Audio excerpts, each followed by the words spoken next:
Psalm 92. A psalm or song for the Sabbath day. It is a good thing to give thanks unto the Lord, and to sing praises unto thy name, O Most High, to show forth thy loving kindness in the morning, and thy faithfulness every night, upon an instrument of 10 strings, and upon the psaltery, upon the harp with a solemn sound. For thou, Lord, hast made me glad through my work. I will triumph in the works of thy hands.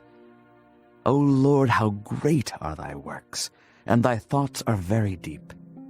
A brutish man knoweth not, neither doth a fool understand this. When the wicked spring as the grass, and when all the workers of iniquity do flourish, it is that they shall be destroyed forever. But thou, Lord, art most high for evermore. For lo, thine enemies, O Lord, for lo, thine enemies shall perish. All the workers of iniquity shall be scattered. But my horn shalt thou exalt, like the horn of an unicorn.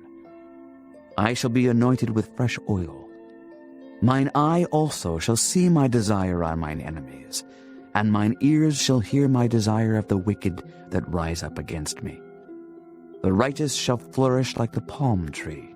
He shall grow like a cedar in Lebanon. Those that be planted in the house of the Lord shall flourish in the courts of our God. They shall still bring forth fruit in old age. They shall be fat and flourishing, to show that the Lord is upright. He is my rock, and there is no unrighteousness in him.